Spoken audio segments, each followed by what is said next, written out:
নমস্কার, আমি ঋষিকেশ দেবগুপ্ত অফিসিয়াল আপনাদেরকে স্বাগত। চারটি উপনির্বাচনেই বিজেপি ধরাশায়ী। ফলাফল তৃণমূল 4, বিজেপি 0। অথচ এই 4টি উপনির্বাচন কেন্দ্রের মধ্যে 3টি ছিল বিজেপির দখলে। সেটা আপনি 2021-এর বিধানসভা নির্বাচন বলুন বা 2024-এর লোকসভা নির্বাচন। রায়গঞ্জ, রানাঘাট দক্ষিণ, বাগদা 3টি বিজেপির শক্ত ঘাঁটি নামে পরিচিত। এবং আপনি যদি দেখেন রায়গঞ্জের ক্ষেত্রে লোকসভাতেই বিহাইন্ড ছিল কৃষ্ণ কল্যাণী প্রায় 50,000 ভোটের কাছাকাছি, 47,000 সামথিং। এবং এবার জিতেছেও 50,000, 70 বা তার আশেপাশে কোনো একটা ভোটে। তার মানে 1 লক্ষ ভোট প্রায় তিনি মেকআপ দিয়েছেন। এই 1 লক্ষ ভোট কি করে মেকআপ দিলেন? শোনা যাচ্ছে যে 2024-এর লোকসভার সময় তার একটা আত্ম অহংকার ছিল। সে ভেবেছিল অর্থনৈতিক বলে বা তার ব্র্যান্ড ইমেজে সে বেরিয়ে যাবে। সংগঠন যে কত বড় জিনিস, যার জন্য বিজেপিকে ভুগতে হয়েছে এবং রায়গঞ্জে তৃণমূল জিতে গেছে। তিনি এবার আবার বিধানসভা উপনির্বাচনে তৃণমূলের হয়ে টিকিট পাওয়ার পরেই প্রথম যেই কাজটি করেছিলেন সেটা হচ্ছে রায়গঞ্জের কাউন্সিলরদেরকে নিয়ে বৈঠক করেছিলেন। অর্থাৎ দলকে পুরোপুরি এক জায়গায় এনেছিলেন এবং পুরো সংগঠনকে বুথ স্তর পর্যন্ত কাজে লাগিয়েছেন। রায়গঞ্জ বেরিয়ে গেছে। অর্থনৈতিক বল তার সাথে সাংগঠনিক বল, ফলাফল প্রায় 1 লক্ষ ভোট মেকআপ করে জিতে গেছেন রায়গঞ্জের কৃষ্ণ কল্যাণী। আপনি রানাঘাট দক্ষিণে আসুন। এই রানাঘাট দক্ষিণ থেকেই বিজেপির হয়ে এই মুহূর্তে রাজ্য সভাপতি পদে যে এগিয়ে আছেন জগন্নাথ সরকার, তিনি সব থেকে ভালো প্রতিদ্বন্দ্বিতা করেছেন বিজেপির হয়ে। মুকুটমণি অধিকারীকেও তিনি হারিয়েছেন। এই মুকুটমণি অধিকারী যখন আবার তৃণমূলের হয়ে এবার উপনির্বাচনে লড়লেন, সেখানেও তিনি জিতেছেন প্রায় 39,000 ভোটের কাছাকাছি। সেও হেরেছিল লোকসভাতে প্রায় একই ভোটের ব্যবধানে, মানে উনিও প্রায় 70,000-এর মতো ভোট মেকআপ করেছে। অথচ মুকুটমণিকে কতজন পছন্দ করবে তৃণমূলে, এটা নিয়ে একটা বড় প্রশ্নচিহ্ন ছিল। তৃণমূলই পুরোপুরি তাকে গ্রহণ করতে পারেনি, আপনি সাধারণ মানুষের কথা তো ছেড়েই দিন। কিন্তু ওখানকার রিংমাস্টার পুরনো তৃণমূলের নেতা বা প্রবীণ নেতা বলতে পারেন, যার অভিজ্ঞতা অসংখ্যবার ভোটে লড়ার এবং ভোট করানোর, সেই মিশনারিজকে, সেই শঙ্করবাবুকে দায়িত্ব দিয়েছিলেন মমতা ব্যানার্জি। ফলাফল হাতে নাতে 70,000 ভোট মেকআপ করে সে জিতে গেছে। এবার আসুন বাগদা, যেটার দিকে গোটা তৃণমূল কংগ্রেস বলুন, বিজেপি বলুন, গোটা পশ্চিমবঙ্গবাসী তাকিয়েছিল। তার কারণ শান্তনু ঠাকুর থেকে সুব্রত ঠাকুর প্রত্যেকের একটাই অভিযোগ ছিল, মমতা বালা ঠাকুর সেই বাড়িতে থাকেন না, বড়মার সেই বাড়িতে সে থাকেন না এবং তিনি পুরোপুরি ব্লাড কানেক্টেড নয় ঠাকুর পরিবারের সাথে। সেখানে তার মেয়ে এবার ভোটে দাঁড়িয়েছে এবং সর্বকনিষ্ঠ বিধায়ক হয়ে বিধানসভাতে যাবে পশ্চিমবঙ্গের। সে 25 বছর 1 মাস বয়সে সে ওখানে জিতে গেছে।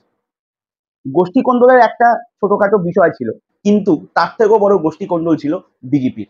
সেও লোকসভাতে 20,000 ভোটে ওখানে বিহাইন্ড ছিল তৃণমূল কংগ্রেস। সে এখন সব মিলে যদি দেখেন সেও প্রায় 50,000-এর মতো ভোট মেকআপ দিয়েছে। তার মানে বাগদাতে যে বিষয়টা ছিল সেখানে ঠাকুর পরিবার ফ্যাক্টর হয়ে গেছে। মানে ওখানকার যে ভোটটা রয়েছে মতুয়া সম্প্রদায়ের, তারা ভেবেছে যে ঠিক আছে, তাহলে ঠাকুর পরিবারকেই ভোটটা দিই, যে ওখান থেকে একজন দাঁড়িয়েছে। লোকসভাতে শান্তনু ঠাকুর দাঁড়িয়েছিল, তো বাগদাও মতুয়া অধ্যুষিত এলাকা, তো সেখানেও ঠাকুর পরিবারেরই একজন দাঁড়িয়েছে। এবং ওখানেও বিজেপির বিরাট বড় গোষ্ঠীকন্দল ছিল।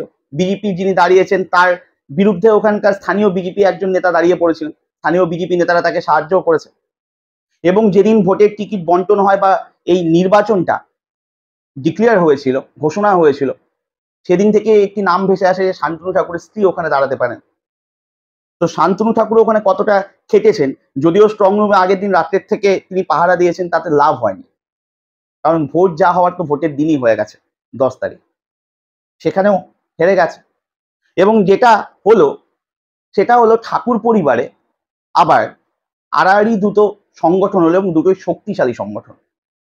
এখন এরকম ব্যাপার নেই যে তৃণমূল ওখানে ঠুনকো, তারাও তাদের গড়কে পুনরুদ্ধার করেছে। এবার চলে আসুন মানিকতলা। মানিকতলা বলতে পারেন মমতা ব্যানার্জির সব থেকে বড় মাস্টার স্ট্রোক। নবান্নতে বসে মিটিং করেছে। সুদীপ বন্দ্যোপাধ্যায় যখন লোকসভাতে যেতে এই মানিকতলা বিধানসভা কেন্দ্রটি তার অধীনস্থ ছিল, তার লোকসভা কেন্দ্রে 3,000 থেকে 3,500 ভোটে সে জিতেছিল। সেই ব্যবধানটাকে বাড়িয়ে প্রায় 65,000 করে দেওয়া হয়েছে। 62,000 সামথিং ভোটে ওখান থেকে জিতেছেন সাধন পান্ডের স্ত্রী। এবার ওখানে কুণাল ঘোষ বলুন, তার সাথে সাধন পান্ডের সখ্যতা ছিল এরকম শোনা যায়। তাকে ওখানকার যে নির্বাচনী কোর কমিটি ছিল সেটা আহ্বায়ক করা হয়েছে। তারপর আপনি অতীন ঘোষ বলুন, স্বপন সমাদ্দার বলুন, বা যার কথাই বলুন, পরেশবাবুর কথা বলুন, এরা প্রত্যেকে সাধন পান্ডে গোষ্ঠীর বিপরীতে ছিল আগাগোড়ায়। তো সেখান থেকে তাদেরকে যখন কোর কমিটিতে ঢোকানো হয় এবং মমতা ব্যানার্জি নিজে দায়িত্ব দেন, তখন সেখানে আর নড়াচড়ার কোনো জায়গা ছিল না এবং তারাই নেমেছিল ভোট করতে সাধন পান্ডে স্থির হয়, ওখান থেকে জিতে বেরিয়েছে। এবার এগুলোর সাথে যেই ব্যাপারটি তৃণমূল কংগ্রেসের লিয়াজও করার কথা বা সংযোগ স্থাপন করে, সেটা হচ্ছে অভিষেক ব্যানার্জি ভূমিকা। আপনারা জানেন এই উপনির্বাচনে অভিষেক ব্যানার্জি প্রত্যক্ষভাবে কোনো ভূমিকা কেউ দেখেনি, কারণ তিনি এই মুহূর্তে নেই পশ্চিমবঙ্গে। এবং সংবাদ মাধ্যমগুলোর মাধ্যমে এরকম খবর আপনারা জানেন যে মমতা ব্যানার্জির সাথে তার কিছু ক্ষেত্রে মতান্তর হয়েছে। এবং রাজনৈতিক মহলে কান পাতলে এরকমও শোনা যায় যে যেহেতু এই 4টি যে নির্বাচন ছিল তার মধ্যে 3টিতে বিজেপি এগিয়ে ছিল, সেক্ষেত্রে অভিষেক ব্যানার্জি তার যে স্ট্রাইক রেট রয়েছে সেটাকে কমাতে চায়নি কোনো কারণে যদি তৃণমূল কংগ্রেসের পা পিছলে যায়। কিন্তু মমতা ব্যানার্জির ভোট রাজনীতি এখনো পর্যন্ত কতটা প্রখর এবং তুখর সেটা তিনি দেখিয়ে দিয়েছেন। এখনো পোস্টার তিনি, এখনো মূল মুখ তিনি, এখনো তিনি সংগঠন ইচ্ছা করলে যদি ভাবেন আমি রাশ টেনে ধরবো, সেটা হয়েছে।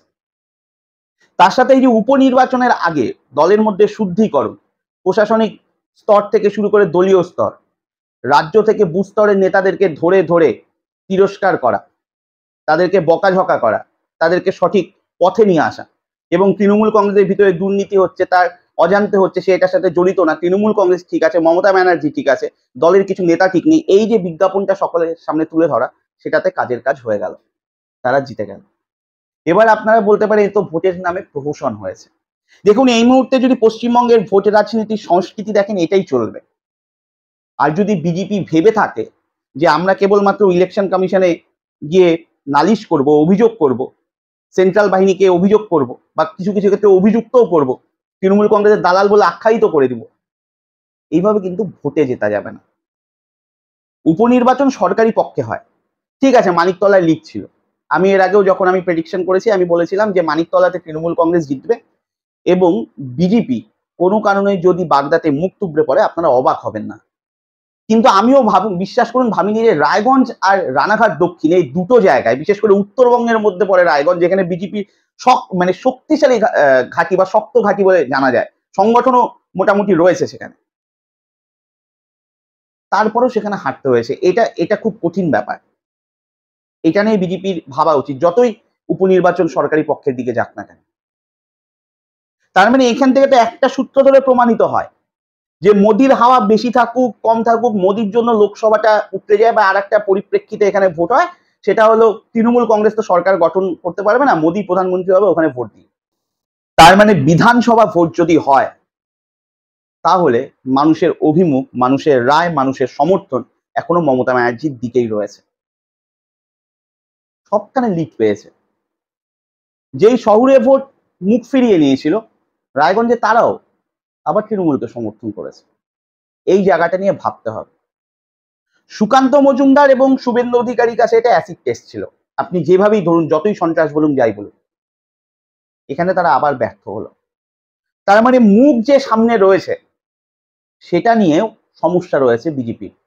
আর এখনো পর্যন্ত এটা তো স্পষ্ট, রাজ্য বা বঙ্গ বিজেপিতে শুভেন্দুর উপরে বড় মুখ এখনো পর্যন্ত নেই বিজেপি, কিন্তু সেই মুখটাও কতটা চলনসই এখন বিজেপিকে সেটা নিয়ে ভাবতে হবে। যদি প্রহসনই ধরে রাখি যে ভোটটা প্রহসন হয়েছে, অনেক জায়গায় অ্যাটাক হয়েছে, বুথ জ্যাম হয়েছে, বুথ দখল হয়েছে, বিজেপির পোলিং এজেন্টদেরকে বসতে দেওয়া হয়নি, তারপরেও বলুন তো এই যে ত্রিপুরাতে এই মুহূর্তে যে ত্রিস্তরীয় পঞ্চায়েত ভোট হচ্ছে, ওখানেও সংঘর্ষ, পাল্টা সংঘর্ষ হচ্ছে। অভিযোগ উঠে এসেছে যে বিজেপির কর্মীরা ওখানে বাম বা কংগ্রেস সমর্থিত যারা প্রার্থী রয়েছে তাদেরকে মনোনয়ন জমা দিতে দেয়নি বা বাধা দিয়েছে। আবার কিছু ক্ষেত্রে এরকমও খবর এসছে যে সিপিএম পাল্টা রুখে দাঁড়িয়েছে। তার মানে সংগঠনের যে মজবুতি, যে বেস, যে ভিত্তিটা, সেটা ওখানে স্ট্রং আছে বামপন্থীদের, তাই তারা রুখে দাঁড়িয়েছে। তারা হয়তো ইলেকশন কমিশনে গিয়ে এটার জন্য তদারকি করবে, অভিযোগ করবে, কিন্তু ওই মুহূর্তে দাঁড়িয়ে বুক চিতিয়ে যে লড়াই করা, সেই সাংগঠনিক শক্তিটা ত্রিপুরাতে যদি সিপিএম এর থেকে থাকে তাহলে এখানে বিরোধী হিসেবে বিজেপির নেই, সংগঠনটা বেআব্রু হয়ে গেছে।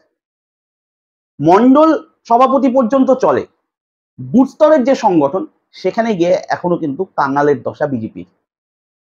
আর এটাই যদি ভোটের অভিমুখ হয়ে থাকে 2026-এ, যেখানে মোদির হাওয়া একদম নিচু স্তরে চলে গেছে, সেরকম কোনো মুখ নেই যাকে সামনে রেখে বিজেপি 2026-এর বিধানসভায় ময়দানে অবতীর্ণ হবে, তাহলে মমতা ব্যানার্জির মুখকে টক্কর দেওয়ার মতো কেউ নেই বা মোকাবেলা করার মতো।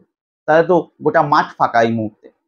কোনো কারণে যদি তৃণমূল কংগ্রেসের বড় কোনো ভুলে বা তৃণমূল কংগ্রেসের কোনো দোষে মানুষ তৃণমূল কংগ্রেসের থেকে মুখ ফিরিয়ে নেয়, তাহলে বিজেপির কিছু ক্ষেত্রে লাভ হলেও হতে পারে। কিন্তু কোনো কারণে মমতা ব্যানার্জি যদি তার ট্র্যাক ঠিক করে নেয়, ভোটের অভিমুখ ঠিক হয়ে যায়, মানুষের সমর্থন পুনরুদ্ধার করতে পারে, তাহলে বিজেপির দক্ষতা সেই জায়গায় নেই যে মমতা ব্যানার্জিকে হারিয়ে তারা ক্ষমতায় আসবে। সমস্যাটা এখানে, সংগঠনের চেহারা বা কঙ্কালসার চেহারা পুরো বেআব্রু হয়ে গেছে। বিজেপিকে নতুন করে ভাবতে হবে কি করে কি করা যায়।